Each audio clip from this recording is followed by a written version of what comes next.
টাকা লাগবে না তোর? আর লাগবো টাকা? স্যার আমার সন্দেহ আপনি মুসলমান কিনে, আপনি একজন নামাজি ব্যক্তির গায়ে হাত তুলছেন, তার নামাজ পড়ার অপরাধে।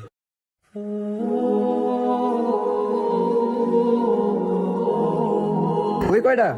5টা? আর তোমার কয়টা? 3টা? আচ্ছা এই চালু করে লুট কর। রাজ, আরে ভাই তুমি? ওই চৌধুরী সাহেবের বাড়িতে কয় গাড়ি ইট পাঠাইছিস? ভাই 9 গাড়ি পাঠিয়েছে, আর গাড়ি লুট হইতেছে যাইবো। আচ্ছা, চৌধুরী সাহেব ফোন দিছিল, তাড়াতাড়ি মাল পাঠানোর ব্যবস্থা কর, ঠিক আছে? এ ভাই শুনো, ওই যে আমগো কারিগর আমির আছে না, এই তো দুনিয়া কই কি ভাই, এই কথা না বলতে না কইছি জায়গা আয় কই নামাজে কিছু খাইতে গেছি, একটা কারিগর লাগা 10টা কারিগর নষ্ট এর লাগা আমগো সাবলে বন্ধ থাকে, এক কাজ করে এর বাদ দিয়ে দাও। না না, সিজন টাইম বাদ দেওয়া যাবে না। আমি ওর লগে কথা কইতেছি, তুই একটা কাজ কর, এই গাড়ি পাঠানোর ব্যবস্থা কর, ঠিক আছে? আচ্ছা ঠিক আছে, যেমন তোমার খুশি। শোনো বাবারা, দুনিয়ায় টাকা পয়সা ধন সম্পত্তি কিছুই যাবে না, যাবে শুধু আমলটা। যতই কাজ থাকুক আগে নামাজটা পড়বা, আগে নামাজ পরে কাজ। এই তুমি আবার গল্প করতে বসে গেছো না, তোমার কামই এটা গল্প করা, তোমাদের আধা ঘন্টা লাস্ট টাইম শেষ, তাড়াতাড়ি কাজ করো যাও। আচ্ছা যাই, তোমরা সময় মতো নামাজটা পড়ে নিও। চলেন স্যার। সবগুলো গল্প করতে বসে গেছে। রাজ, ব্যাংকে কি টাকাগুলো জমা দিছিস? হ্যাঁ জমা দিছি। কি রে, ইট বড় বড় লাগছে কা? এই ওই জায়গাতে একটা ইট নিয়ে আয় তো। এলো ভাই। ইট তো বড়ই লাগতেছে। ফর্মা কয় ইঞ্চি বানাইছস? ভাই 9 ইঞ্চি বানাইছি। ফর্মা মানে পুরাতনটা ইউজ করছস, ভালো করে খেয়াল কর। আচ্ছা ঠিক আছে আমি দেখতেছি। ভাই কাস্টমার আইছে। আরে শামিম ভাই কি অবস্থা, কেমন আছেন? আপনি ভালো আছেন না? ভালো আছি ভাই। তো আমার সাইডে আজকে 6000 ইটা লাগতো। আচ্ছা দিমুনে। তাহলে ইটাডি পাঠাই দিয়েন, ক্যাশ সুন্দর পরে দিয়ে নিয়ে আইসেন। আচ্ছা আচ্ছা। ভাই আমি কিন্তু আপনার কাছে বিশ্বাস করে মাল নেই, মাল কিন্তু কখনো গনি না। আরে ভাই, আমার মাল আপনার গুণা লাগবে না। আচ্ছা ঠিক আছে ভাই, রাজ থাকো, গেলাম। আচ্ছা চল আয়। আসসালামু আলাইকুম স্যার। ওয়ালাইকুম আসসালাম। কি আমির, তোমার নামে তো অবজেকশনের শেষ নাই। এই যে তুমি কাজ কাম বাদ দিয়ে যায় নামাজ পড়ো, খাইতে যাও, এইটা করো ওইটা করো, এগুলোই যদি করবা, তুমি একটা কাজ করো, এই কাজ কাম বাদ দিয়ে বাসায় যায় 5 ওয়াক্ত নামাজ পড়ো। এখন তুমি কি করবে বলো? তুমি শুধু নামাজই পড়বা না ভালো মতো কাজও করবা, কোনটা? স্যার আমি তো কাজের সময় কাজ করি, নামাজের সময় নামাজ পড়ি। হাট! তুমি যে কি কাজ করো এটা আমি ভালো মতোই জানি, খালি ফাঁকিবাজি না। শোনো, যা লোক বাড়াও, রাতে কাজ করতে হবে। কালকে 10 গাড়ি ইট যাইবো। ঠিক আছে স্যার, আসসালামু আলাইকুম। যাও। ওয়ালাইকুম আসসালাম। স্টুপিড কোথাকার। এই চল। আচ্ছা ভাই লও। হাই।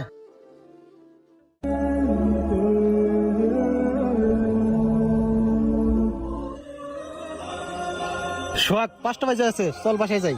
হ্যাঁ চলো।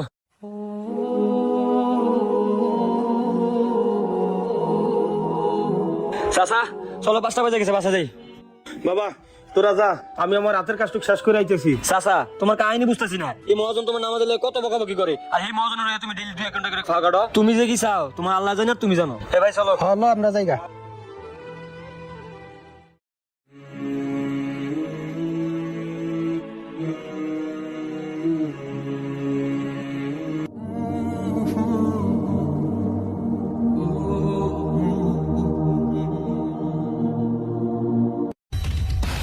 চাচা তুমি এদিকে নামাজ হতেছো, মহাজন এদিকে ছিলাছিলি করতেছে, তাড়াতাড়ি আও। আচ্ছা লো লো লো।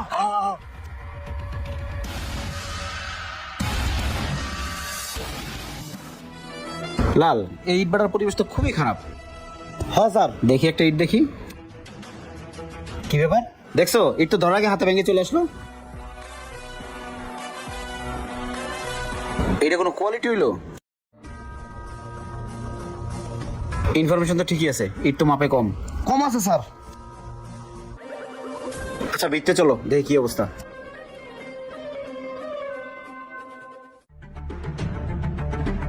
কিরে রাজ, এই ইট পুড়লো কিভাবে? না মানে ভাই আমি তো কইতে পারি না। এক কাজ কর, কারিগর আমিরে ডাক দে, যা। এই আধা ঘন্টা ধরে পুরো ব্রিক তুলে খুঁজতেছি, পাইতেছি না, একজনে বাড়াইছি। নিশ্চয় কাঁচা মাটিতে বানাইছে, এজন্য পুড়ে গেছে। ওই যে আইছে। ভাই আমি গেলাম। কি অবস্থা আমির? তোমার জন্য এখানে আমি আধা ঘন্টা ধরে অপেক্ষা করতেছি। কই গেছিলা? না মানে স্যার আসরের নামাজটা পড়তে গেছিলাম। বুঝতে পারছি, তোমার মতো ধার্মিক আর নামাজি ব্যক্তি আমার ইট ভাড়া দরকার নাই। তুমি বের হয়ে যাও। যা তো বাবা। স্যার আপনি আমারে কি বাইর করে দিবেন? আমি তো আপনার ইট বানায় কাজ করবো না। আমার পাওনা দানা যা আছে হিসাব করে দেন, আমি চলে যাই। কত বড় সাহস ভাই, তোমার মুখে মুখে ধরো করে, কাজের বেলা ঠন আবার পাও না দাও না। পাওনা নিবি নাই? এই, এই না তোর পাওনা, এই না তোর পাওনা। আর নিবি? একদম ঠিক আছে। হালার পোহালা। স্যার আমি আপনার ইট বানায় এসে কয়েক তো নামাজ পড়ি, 2 ওয়াক্ত, জোহর আর আসর। স্যার আমার জহুরি নামাজে যায় 20 মিনিট, আসরের নামাজে যায় 10 মিনিট, সর্বোচ্চ আধা ঘন্টা। আর আমি আপনার কাজের শেষে যে 1-1.5 ঘন্টা বেশি খাইতে দিয়ে যাই, ওইটা আপনার সহি বাজে না, খালি আমার নামাজটাই আপনার সহি বাজে। স্যার আমার সন্দেহ আপনি মুসলমান কিনে আপনি একজন নামাজি ব্যক্তির গায়ে হাত তুলছেন, তো নামাজ পড়ার অপরাধে। আপনারা মানুষের সাথে কি পরিমাণ দুর্নীতি করেন? 9 ইঞ্চি ইট বানাবার কথা কইয়া আপনার 8 ইঞ্চি ইট দিয়ে দেন। মানুষ তার মাইফে দেখে না, 3000 এর গাড়িতে আপনার ইট দেন 2800-2900, মানুষ তার গুইনে দেখে না। আরে স্যার টাকা পয়সা নিয়ে কবরে যেতে পারবেন না। আপনারা যে কাজ করেন আশেপাশে ফেরেশতাও আসে না, দরকার হয় রিক্সা চালাই খাবো, তো আপনার এনে কাজ করবো না। আপনার ধ্বংস হইতে টাইম লাগবে না। যাই, আসসালামু আলাইকুম। এই রাজ আরে এত কিছু জানলো কেমনে? কিছুই তো বুঝতেছি না। এই ইটবাটার মালিক কে? জি ভাই আমি পরিবেশ অধিদপ্তর থেকে আসছি। শুনেন, আপনার এই ইটবাটার নামে অনেক কমপ্লেন আছে। আপনি 10 ইঞ্চি ফরমার জায়গায় 9 ইঞ্চি ফরমা দিয়ে ইট বানান। আপনার প্রত্যেকটা ইট 8 ইঞ্চি, আর প্রত্যেকটা ইট লো গ্রেডের, ধরলেই ভেঙে যায়। এটা কোনো ইটের কোয়ালিটি হলো? সরি ভাই, আমি আপনার ইটবাটা সিলগালা করতে বাধ্য হচ্ছি, আমার কিছু করার নাই। এই লাল, জি স্যার। না, এই কাগজপত্র বুঝিয়ে দাও আর মেন গেটে তালা মেরে দাও। ওকে স্যার আপনার মনে হয় কোথাও ভুল হচ্ছে, একটু ভালো করে দেখেন না। না না, কোনো ভুল নাই, আপনিই মাপেন না আপনার ইট। এই যে মাপ দেন, এটা 8 ইঞ্চি আছে, অথচ ফরমায় আপনার 10 ইঞ্চি থাকার কথা, 9 ইঞ্চি থাকার কথা। ঠিক আছে, ভালো থাকবেন। লাল, প্রোডাকশন বন্ধ করে দাও আর মেন গেটে তালা লাগাও। জি, আসসালামু আলাইকুম। ভালো স্যার থাকবেন। স্যার জুলুমকারীকে আল্লাহ তাআলা কখনোই পছন্দ করে না। এই ভিডিওটি পার্ট 2 দেখতে সবাই কমেন্ট করুন।